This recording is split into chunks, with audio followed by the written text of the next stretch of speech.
Bom dia, meus queridos alunos do Colégio Lisímaco Ferreira da Costa, dos segundos anos A, B, C, D e E. Hoje vamos para a nossa última aula do ano, né? A aula de retomada de conteúdo relacionada à filosofia política. Então, se vocês pegarem lá no livro didático de vocês, né? A partir da unidade 5, que é filosofia política, toda essa unidade, todos esses capítulos aí dessa unidade vão cair dentro da prova. E começa na página 224, tá? Do livro e vai até a página, deixa eu ver aqui, até a página 295, certo? Da 224 a 295, tudo esse conteúdo, né, eu passei para vocês no terceiro trimestre, que fala das concepções de democracia, tirania, aristocracia, monarquia, né, que são conceitos relacionados à política. Eu vou dar uma retomada nesses assuntos, né, de cada um desses conceitos, falar como existem esses conceitos, o que cada pensador falou, né, nesse sentido, e assim nós terminamos, de fato, de falar sobre essas concepções aí que são importantes para vocês saberem, tá bom? Primeiramente, né, nós vimos lá no primeiro capítulo, né, o conceito de política. Política é a arte de governar e de regir a administração de uma cidade, né? A arte que o governante tem de comandar uma administração pública, né? Então a gente entende que a política ela surge nas cidades, nas grandes metrópoles, né? Não uma situação, digamos, de uma sociedade no interior. Apesar de você ter uma política também dentro de um vilarejo, de uma comunidade, né? Que seria uma política mais tradicional, mais relacionada a um costume, a uma tradição, daquela pequena comunidade, a política na cidade ela já muda, porque as leis que são criadas, né, elas modificam, de certa forma, algumas tradições e alguns costumes. Por quê? Porque atende uma certa diversidade de pessoas, né?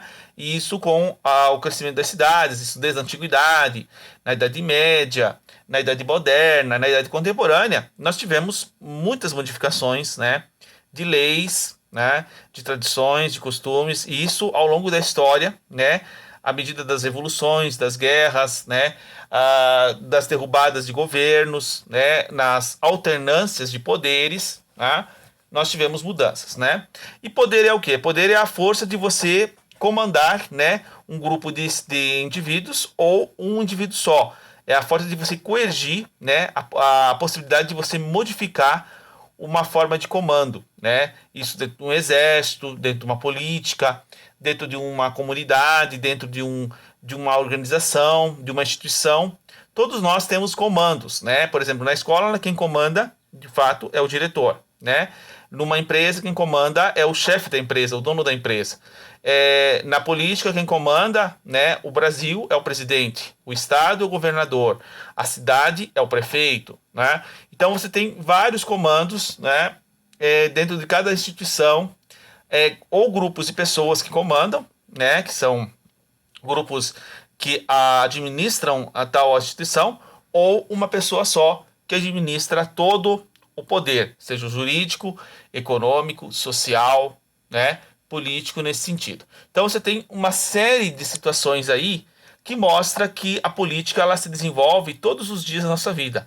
Nós mesmos fazemos política, porque o próprio Aristóteles já dizia, né, que o homem é cidadão político. Quando você vai reivindicar no mercado, né, a compra de um produto, ou você vai fazer uma denúncia na polícia por um caso de violência, ou você vai, digamos, reivindicar, né, uma manifestação, ou que você participa de um sindicato, ou de um grupo de movimento social, você está fazendo política, né?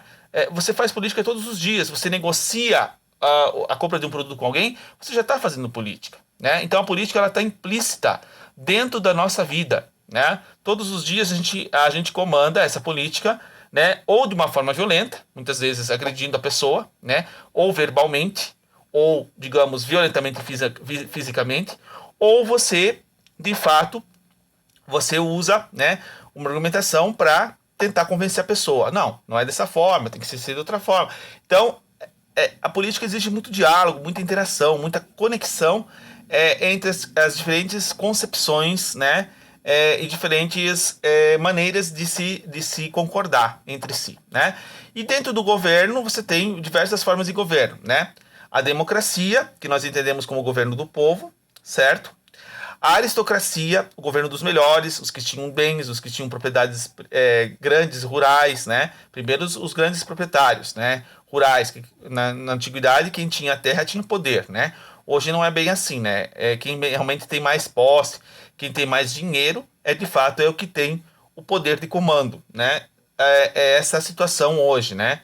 Quanto mais posse você tem, mais carro bonito você tem, mais roupas bonitas você tem, mais rico você é. Você se mostra seu status quo nesse sentido, né? Então isso mostra de fato, né, a capacidade que cada um tem de suas posses, né? Então é o poder que cada um tem para decidir determinada situação. Uma oligarquia é um grupo de pequenas pessoas, né, que são escolhidas como melhores. Isso se chama oligarquia. Monarquia é o governo de um só, que é hereditária, né, que se passa de pai para filho, né? Então isso se chama um governo monárquico. E ditadura seria o governo de uma pessoa que dita a sua ordem, a sua lei. Ela rasga a Constituição, ela diz que ela que comanda, né? Ela que determina a justiça, a religião, né? A economia, a sociedade, a cultura, tudo, né? Os meios de informação, a censura, tudo isso é feito num governo de ditadura.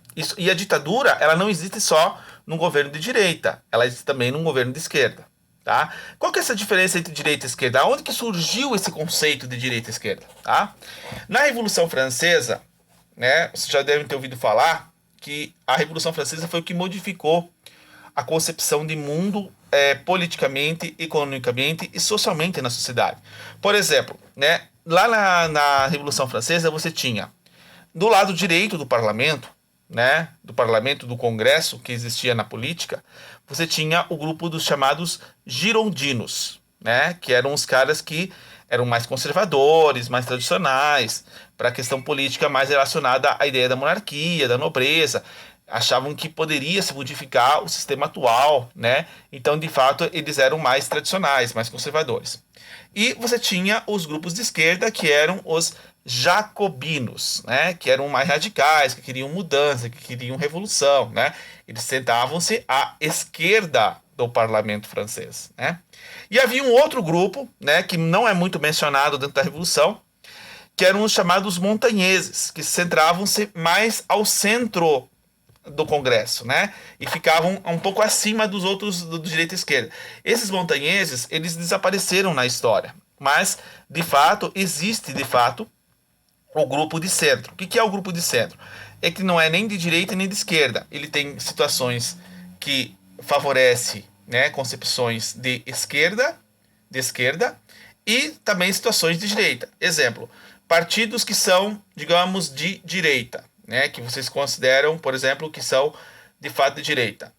O PL, o PSL do antigo Jair Bolsonaro, né? O PRTB do vice-presidente. Deixa eu ver mais qual que eram os outros. Esses são os partidos de direita.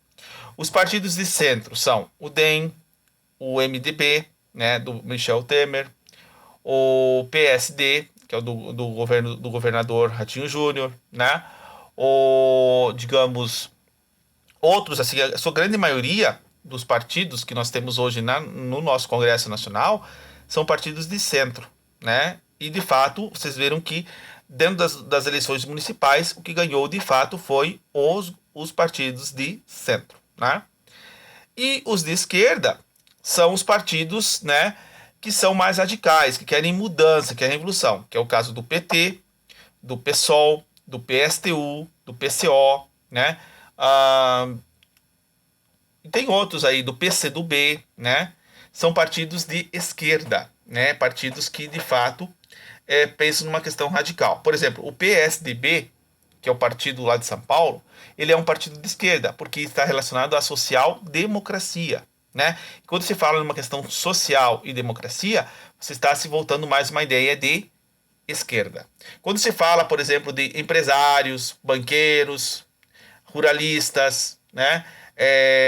Conservadores, líderes religiosos, né? Esses são grupos de direita, né? São pessoas que têm posses, que têm dinheiro, que têm riqueza. Esses são pessoas de direita, né? Então existe essa diferença, né? Entre os que são de direita e os que estão de esquerda. Os de direita são mais conservadores, mais tradicionais, têm um pensamento mais antigo, né? Acham que as coisas têm que ser conservadas, a família, a religião, a tradição, o costume, isso é importante, né? Isso é uma coisa que tem que ser preservada. Isso é um pensamento de direita, tá? Já as pessoas que lutam por questões dos negros, indígenas, LGBTs, né, as minorias, mulheres, as questões sociais, a fome, a questão da ecologia, esses são partidos de esquerda, tá? São pessoas que pensam no coletivo, que pensam na grande maioria da população que sofre a miséria, a pobreza, né, as condições de trabalho, certo? Então esses são grupos de esquerda. Tá? Grupos que pensam na questão social. Então existem essas duas diferenças, né? E existem aqueles grupos que estão no meio a meio, né? Que pensam nas questões sociais, né? No investimento social, no investimento da saúde, no investimento, né? Da moradia, mas ao mesmo tempo também favorece os banqueiros, favorece os ruralistas, favorece as igrejas, favorece de fato, né, os grandes empresários. Então eles ficam nesses dois pontos, né? Então esses são os governos de centro, os grupos de centro, né? Então você tem essas duas situações aí dentro de um governo. E no governo, como é um governo democrático como o nosso, né, ele é dividido em três poderes, né? Vocês sabem muito bem: o poder executivo, legislativo e judiciário. E vocês veem que lá em Brasília vocês têm do lado direito, você tem o poder executivo, que fica no Palácio do Planalto, né? Que é, digamos, onde está o presidente, né? Os executivos, que são o pessoal, o grupo que ajuda e auxilia o presidente, né? O primeiro-ministro, né? E todos aqueles caras que estão ali ao redor. E ao lado, né, de Brasília, você tem aqueles prédios ao redor que são os ministérios, né, que estão ali: Ministério da Educação, Ministério da Economia, Ministério da Saúde, Ministério da Cultura, Ministério, né, são vários temas aí dentro de um contexto, de fato, na sociedade. No legislativo, que é o Senado Federal, onde tem a concha para cima e a concha para baixo, né, naquela foto, a concha para cima é a Câmara dos Deputados, porque ela está aberta para o povo. E a concha fechada é a Câmara dos Senadores, né? Onde você tem o grupo que fechado em si mesmo, onde eles decidem, de fato, mas primeiro tem que passar pela Câmara dos Deputados, os projetos de lei, para depois chegar ao Senado. Quando termina a votação no Senado, passa-se para o presidente botar em execução esta lei, né? Então ele executa a lei se ele acha que é favorável ou não. Se ele achar que não é favorável, ele veta, né? Aí volta a lei para ser reaprovada novamente. Então é uma discussão democrática isso, né? Essa questão de criar uma lei, ser aprovada, ser discutida, ser debatida, ser dialogada, né? Até a coisa ser de fato efetivada. Isso existe em todos os âmbitos de uma organização. Por exemplo, na escola você tem o diretor, mas ao mesmo tempo o diretor tem um conselho escolar, que é um grupo de professores, funcionários, alunos, né? E uma pessoa da comunidade que decidem, né, projetos para que a escola tenha que ser efetivada. Se o grupo do conselho escolar decidir, né, o diretor executa ou não esse trabalho que deve ser, essa obra que deve ser investida, né? Então é mais ou menos assim.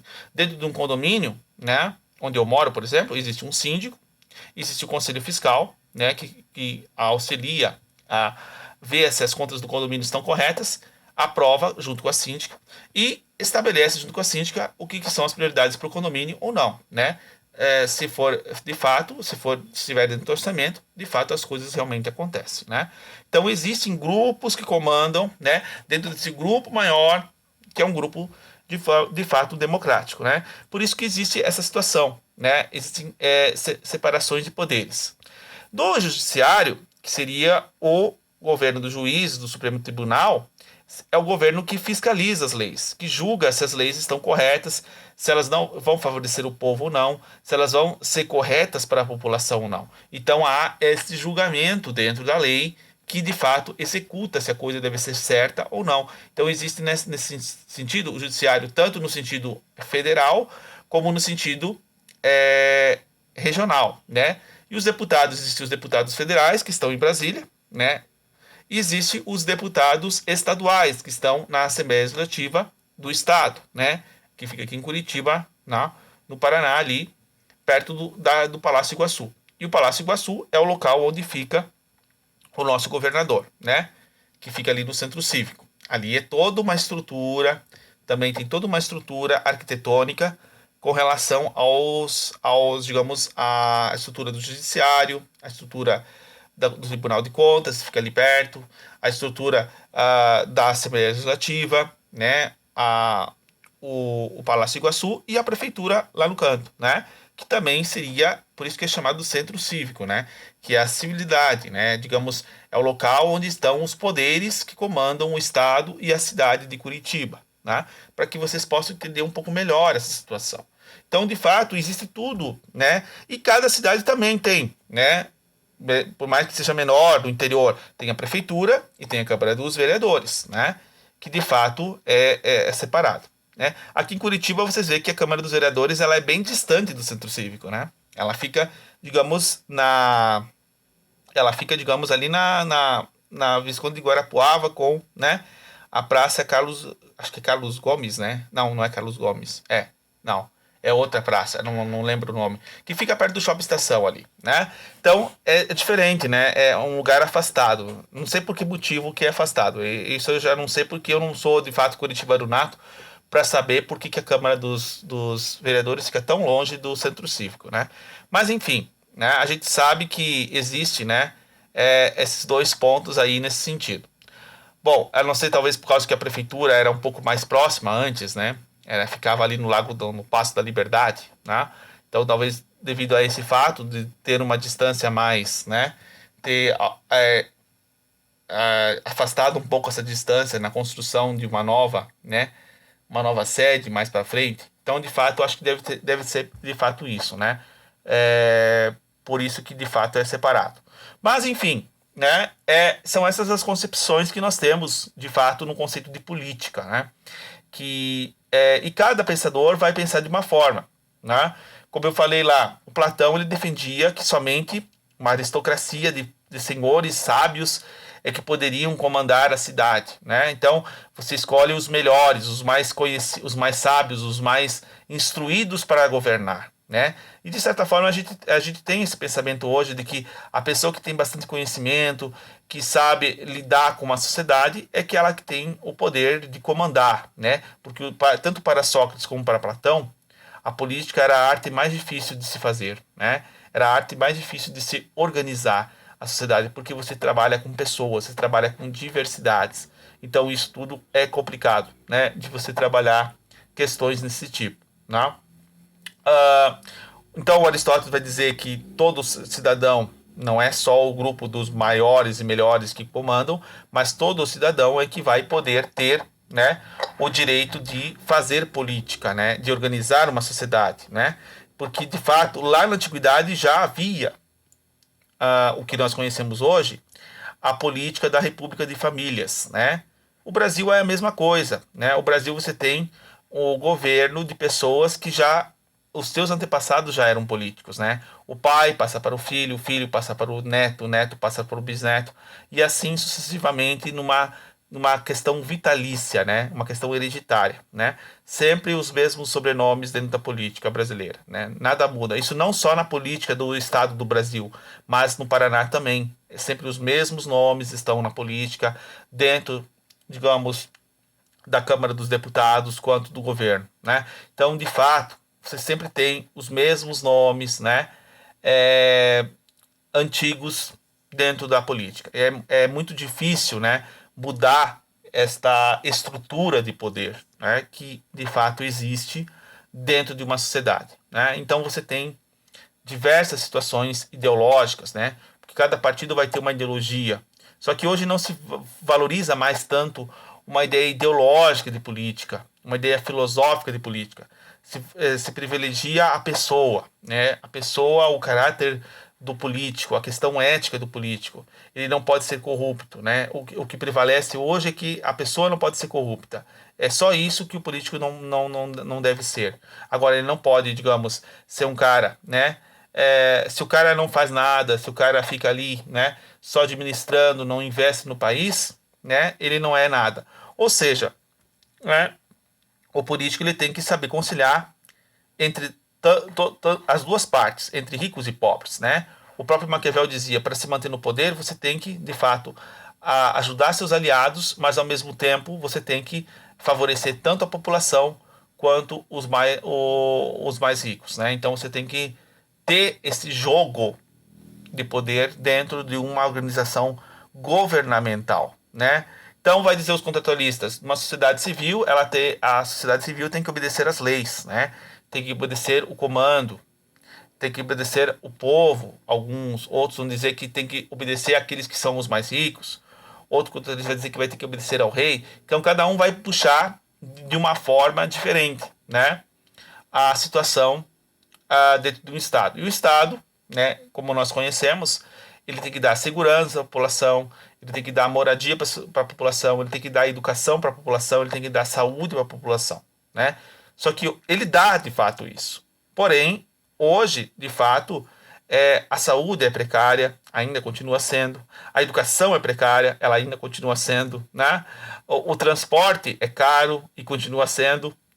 A moradia ainda se tem muito a investir, né? Porque tem pessoas que vivem em condições precárias, em questão de saneamento básico, que não se resolve, né? Eu acho que o que falta hoje de base dentro de uma política, né? O político ele tinha que investir em saneamento básico, tinha que tirar aquela população das favelas, gente. Isso é um absurdo. Em pleno século XXI, nós temos pessoas vivendo em condição de miséria, tá? Tudo bem, dar comida, dar auxílio emergencial, eu acho ótimo isso, né? As pessoas têm que ter uma distribuição de renda. Porém, não é só isso que precisa ser feito, né? Precisa ser investido na infraestrutura, né? E o governo tem dinheiro para isso. A gente paga imposto para isso. Tudo que a gente compra, de fato, qualquer produto, até um livro que tenho aqui atrás na biblioteca, até essa caneta, até uma caneta que eu tenho aqui na minha mesa, eu pago imposto por ela, né? Até a comida, o pão que eu como de manhã, eu pago imposto sobre ele. O café eu pago imposto. A gasolina eu pago imposto, né? Então tudo praticamente a gente paga, né? Tudo a gente paga imposto, né? A nossa vida, desde a antiguidade, né? O homem paga impostos para o governo, né?